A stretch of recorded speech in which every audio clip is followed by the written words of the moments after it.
I've been married for 7 years. My wife, Emily, is an amazing woman, loyal, thoughtful, and grounded. We've built a decent life together. 2 kids, mortgage, biannual vacations, birthday parties. On paper, it looks perfect. In practice, it's fine. Stable, quiet, maybe too quiet. We talk about bills more than dreams these days. She kisses me on the cheek like it's muscle memory. It's not bad, just numb. I work in corporate finance at a mid-sized firm downtown. It's a structured world. Deadlines, spreadsheets, client meetings. The kind of job that looks impressive but feels like treading water. My boss, Vanessa, is the opposite of my wife in every conceivable way.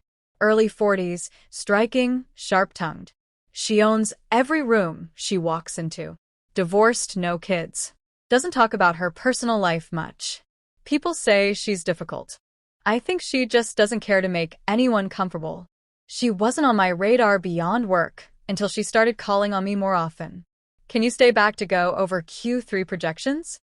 Mind reviewing this report one last time before end of day? It felt normal at first. I'd been pushing for promotion, so I figured the extra work meant I was on her radar. Then came the comments. You're always so calm. That's rare. I like that in a man. She said it without even looking at me, eyes still on her screen.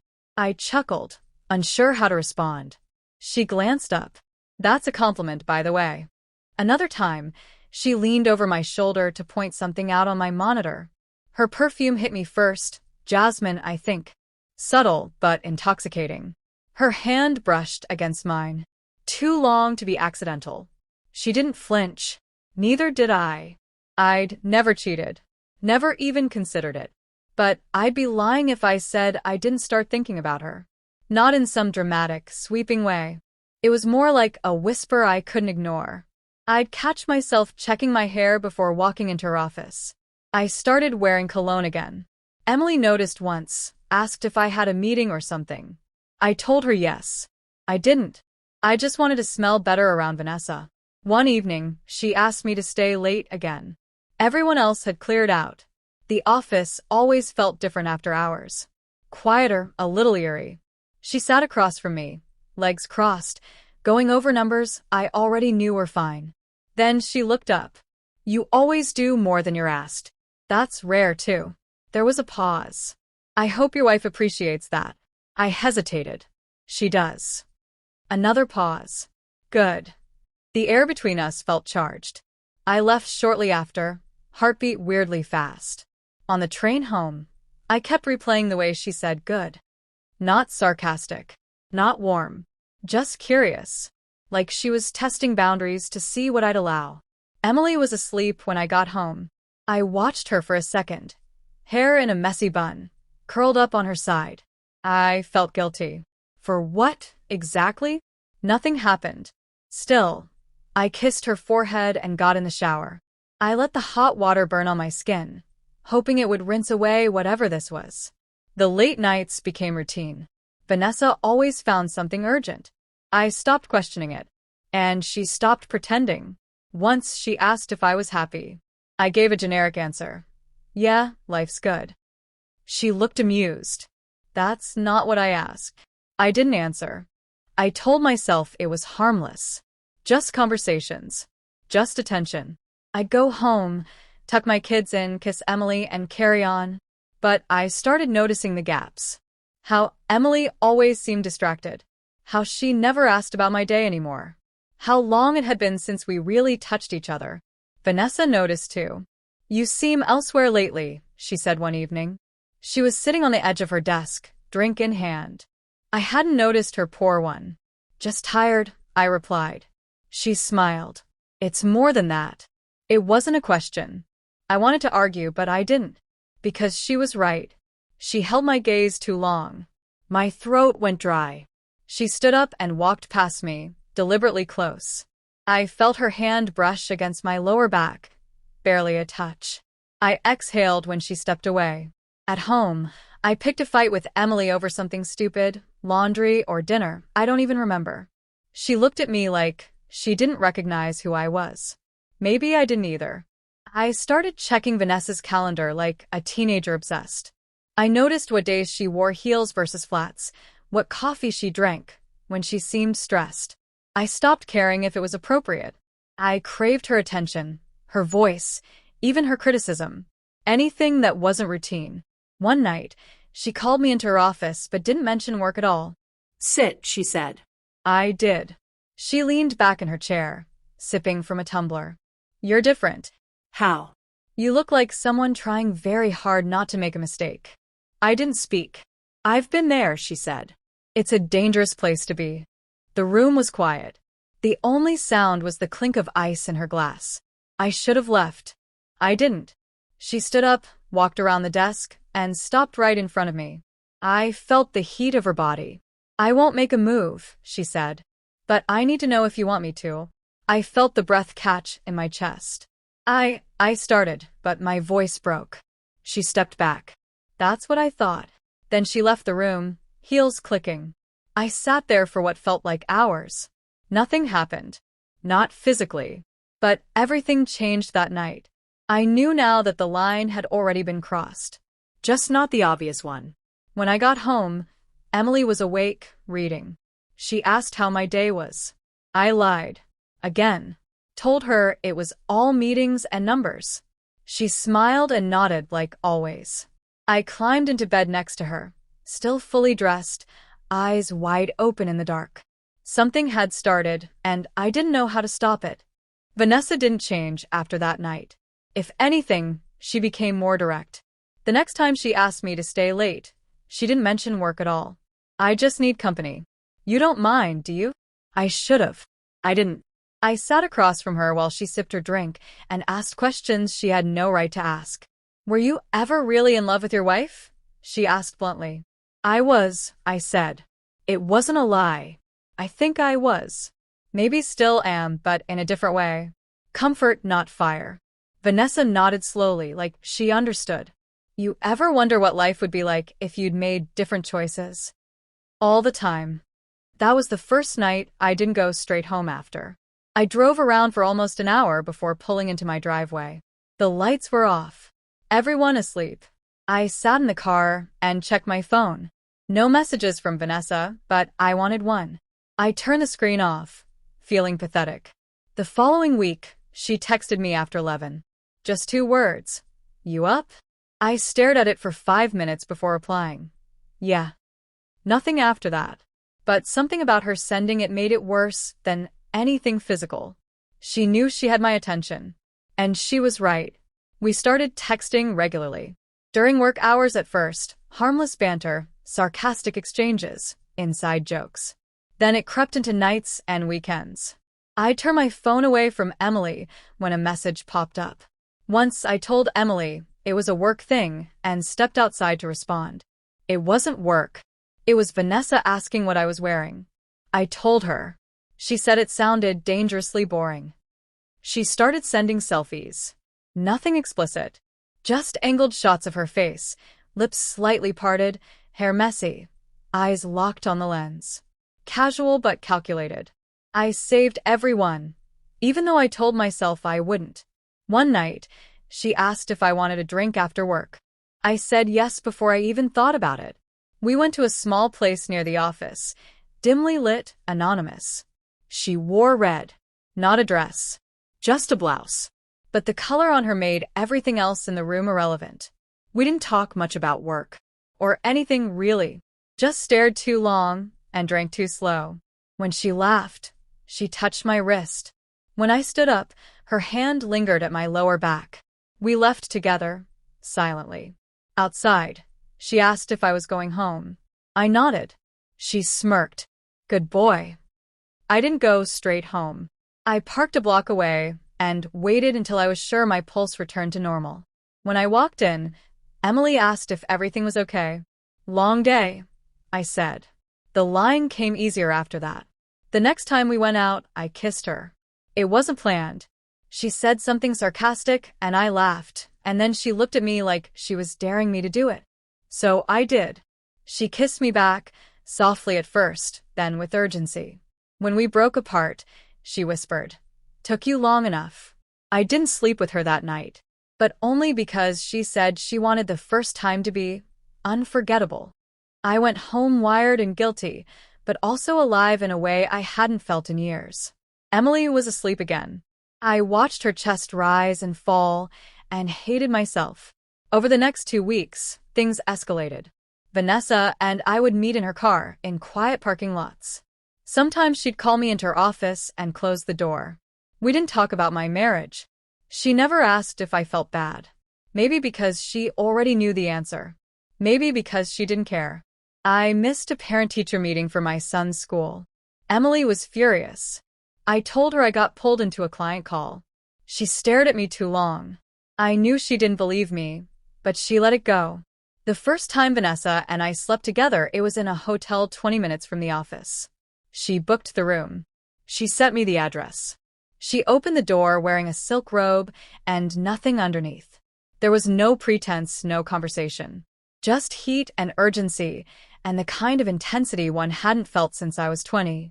After, I lay there in silence, staring at the ceiling. She lit a cigarette, even though I didn't know she smoked. "You're quieter than I expected," she said. I didn't reply. "You're not the first married man I've had in this room," she added.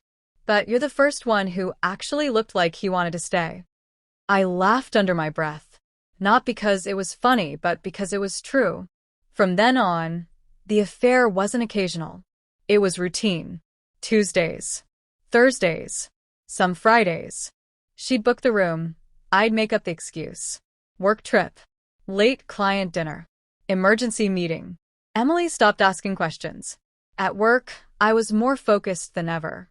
Sharp, fast, efficient. Everyone assumed I was just finally stepping into my potential. Vanessa gave me more responsibilities, more authority. Colleagues started treating me differently. The attention fed the ego I didn't realize I had. I walked taller, smiled more. I was cheating, lying, unraveling, but I felt powerful. And yet, the guilt would come crashing in at random moments. Watching my daughter color in the living room, hearing Emily hum in the kitchen, noticing the way she still folded my shirts just how I liked them. These moments hit harder than anything Vanessa could say. One night, I came home and Emily was waiting for me. Not angry, just quiet. "Did you eat?" she asked. Yeah. "Work dinner." "With who?" "Just the team." She nodded. "You smell like perfume." I froze. "It's probably from the restaurant." Someone walked by. She didn't press it, just went back to folding laundry. I couldn't sleep that night. Vanessa had told me she was starting to catch feelings. Said she couldn't stop thinking about me. She asked if I'd ever thought about leaving my wife. I didn't answer, but I had thought about it. More than once. Then I'd look at my kids and feel like the worst kind of monster. I started pulling back, canceling meetups, ignoring texts. Vanessa noticed. "You're not ghosting me, are you?" she said one day at work. "Just busy." She didn't buy it. She invited me out after work that Friday. I said I couldn't. She stared at me, lips tight. "You think this goes away just because you stop answering?" "I don't know what I think." She laughed once, sharp and humorless. "You're not as strong as you pretend to be." She walked away. That night, Emily looked at me differently. Not with suspicion, with sadness. Like she already knew and didn't want to confirm it. I almost confessed. The words sat on my tongue, but I didn't say them. I told myself I'd end it. I just didn't know how. And deep down, part of me wasn't sure I wanted to. I thought I could handle it. I convinced myself I could keep this going without consequences. I'd tell myself things like, "It's just physical. Nothing more." But each time I left Vanessa's apartment or a hotel room, I felt emptier. Like the weight of what I was doing was starting to settle into my bones, and there was no escaping it. Vanessa didn't make it any easier. She started asking more personal questions, things I wasn't prepared to answer. "Do you think about me when you're at home?" she'd ask in the middle of a kiss, her lips still close to mine. The first time she asked, I didn't answer. I just kissed her again, trying to drown out the guilt, but the second time, I didn't even hesitate. Sometimes, I whispered. She smiled, but it wasn't a happy smile. It was a knowing one. Good. It started to feel like I was slipping. Like I couldn't tell where work ended and the affair began anymore. I was walking a line that got thinner every day. I'd go to meetings with Vanessa, sit in her office, and feel the tension in the air, thick and heavy. A small touch, a long look, an accidental brush of the hand. I couldn't separate the two worlds anymore. Vanessa, my boss, was now the woman who kept me up at night, who had a grip on something inside me I wasn't willing to let go of. At home, things weren't better. Emily's questions weren't accusatory, but they were constant. She'd ask how work was going. I'd tell her fine. She'd ask if I was getting enough rest. I'd tell her I was, but I wasn't. I was barely sleeping, constantly thinking about Vanessa, worrying about getting caught. But it was more than that. I felt the growing distance between Emily and me. We didn't talk the way we used to. When we did, it felt like I was just going through the motions. There was no spark. No connection. Not anymore. The affair was like a drug. I hated it, but I craved it. And every time I pulled away, I felt empty. Vanessa made me feel alive in ways I couldn't explain. She wanted me, needed me in a way that was intoxicating. She told me things no one had ever told me. That I was important. That I mattered. That she saw something in me no one else did. I felt powerful when I was with her. I wasn't just some guy stuck in a marriage that had turned into a routine. I was wanted. I was special. And that feeling made me forget about everything else, about Emily, about my kids, about the life I'd worked so hard to build. It felt easy to slip into Vanessa's world, where there were no expectations, no responsibilities. Just me and her. Just raw, unfiltered desire. But the cracks started to show. I began making mistakes. Small ones at first. I missed a call from Emily one evening while I was with Vanessa. I didn't even notice until hours later. I panicked, called her back, but she didn't pick up. When she finally texted me, it was just a simple question. Where were you? I didn't have an answer. Not a real one. I made something up, something that sounded believable enough, and she didn't press me further. But the guilt was overwhelming. I hated myself for lying, but at the same time, I couldn't stop myself. Not yet. Then there was the night I forgot to turn off my phone. I was at Vanessa's place, and when I checked my messages, I saw one from Emily. I miss you. It hit me harder than I expected. I couldn't respond right away. I didn't know how to. I was already lying to her in so many ways. I couldn't bear the thought of telling her the truth. So I put the phone down and tried to focus on what was in front of me. But even that didn't feel right. I couldn't enjoy what was happening with Vanessa. It was like the weight of the lie was pressing down on me, suffocating me. I had to make a decision. I had to choose one life or the other because I couldn't keep living in both worlds. Then came the night it all started to fall apart. It started as another normal evening. Emily and the kids were watching TV, and I was in the kitchen pretending to be busy. But my mind was miles away. I hadn't heard from Vanessa in a couple of days, and it was starting to mess with my head. When I checked my phone, I saw a message from her. I need you tonight. I didn't think twice. I grabbed my coat, told Emily I had to take a quick work call, and left. The whole time, I was justifying it to myself. It's not a big deal. I'll be back soon. She's just a distraction. This doesn't mean anything. I pulled up to Vanessa's place, and as soon as I walked through the door, I could tell something was different. The way she looked at me wasn't the same. She seemed off. You okay? I asked. I'm fine, she said, but her voice was tight. We need to talk. I sat down, feeling the anxiety rising in my chest. What was going on? Was she done with me? You've been pulling away, she said flatly. I know you've been lying. I know about your wife. My stomach dropped. I couldn't speak. I wanted to deny it, but I knew she already knew the truth. I don't know what you're talking about, I said weakly, knowing it was pointless. She laughed bitterly. Don't lie to me. Don't lie to yourself. You're a coward.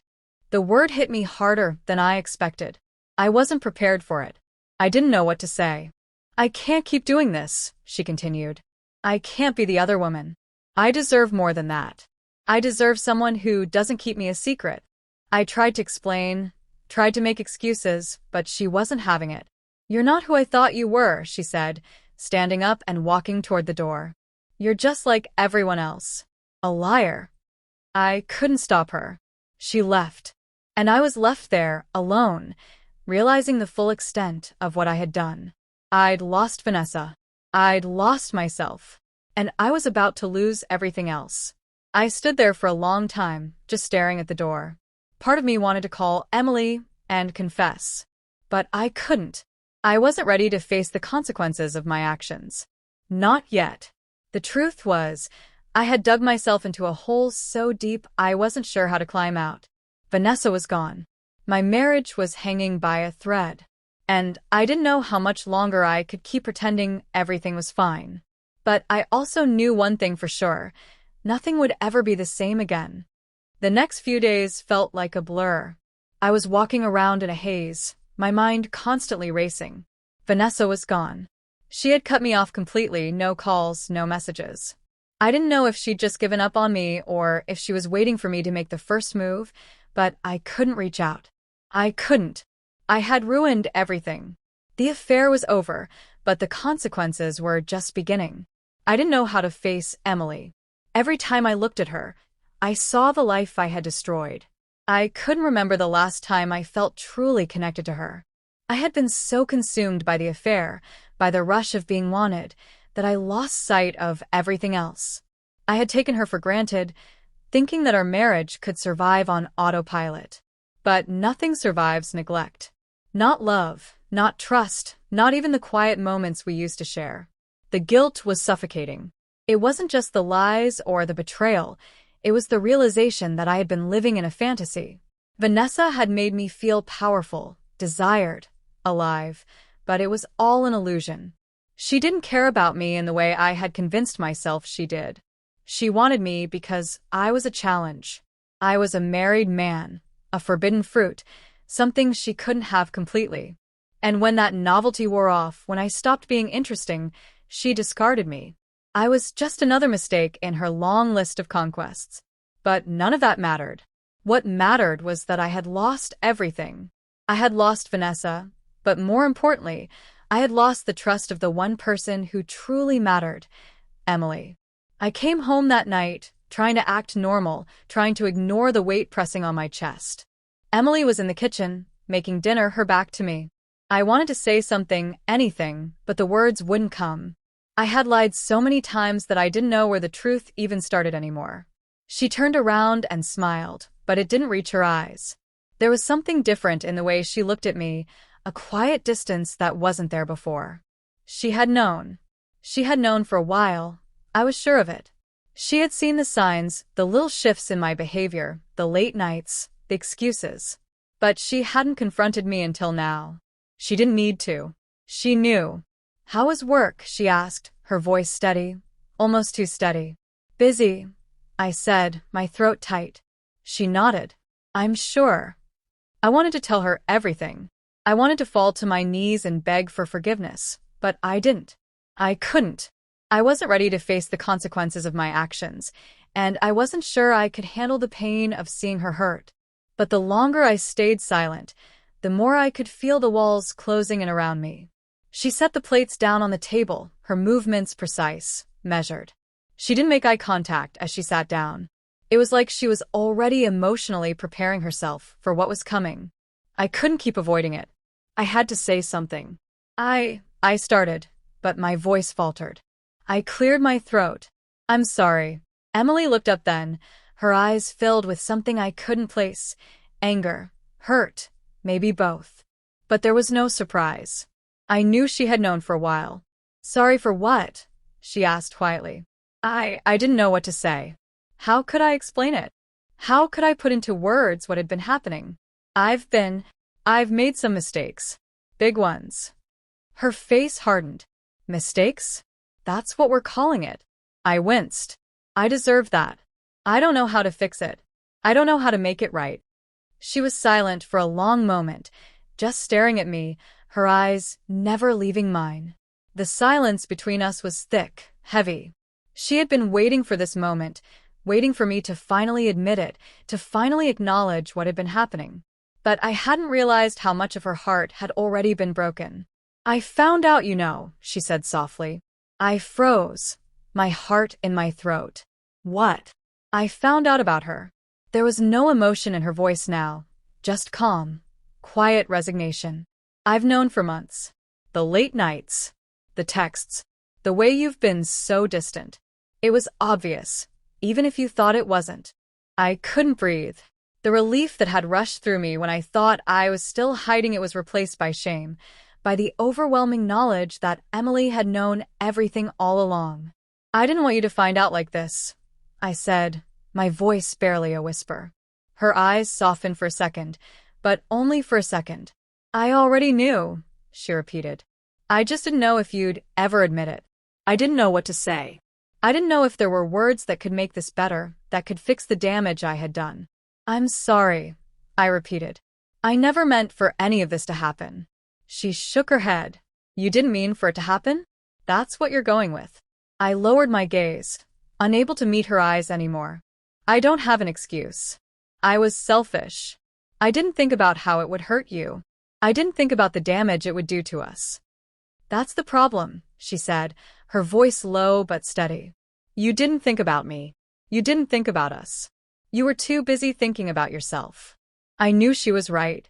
I had been so caught up in the excitement, the thrill of the affair, that I had forgotten everything that really mattered. I had taken her love for granted, assumed she would always be there, no matter what. But that was the thing about love, it wasn't a guarantee. It had to be nurtured, respected, and cherished. "I never wanted to hurt you," I said. "I never meant for this to happen." She didn't respond. She just stood up and walked away. I watched her go, feeling like I was watching my entire world crumble. The next few days were a blur of tense silence and awkward attempts at normalcy. Emily went about her daily routine, but I could tell she was pulling away. She didn't want to confront this. She didn't want to face the fact that our marriage might be over. I didn't want to face it either. But we couldn't pretend anymore. Finally, one night, she turned to me as we were sitting in bed. "What now?" she asked, her voice barely audible. "I don't know," I said honestly. "I don't know if we can fix this." "Do you want to fix it?" she asked. I thought about it. I thought about everything that had happened. The affair, the lies, the betrayal. But I also thought about the life we had built. I thought about the family, the years we had spent together, the memories we had shared. I didn't know if I could repair what I had broken, but I knew one thing. I couldn't lose her. I couldn't lose everything we had. "I want to try," I said. "I want to fix this. I want us to work, but I don't know if it's enough." She nodded slowly, her face unreadable. "I don't know if it's enough either," she said softly. And that was where we were, stuck in this limbo between what had been and what could have been, unsure of whether the damage I had caused was too much to overcome. But I was willing to try. Because I had no other choice.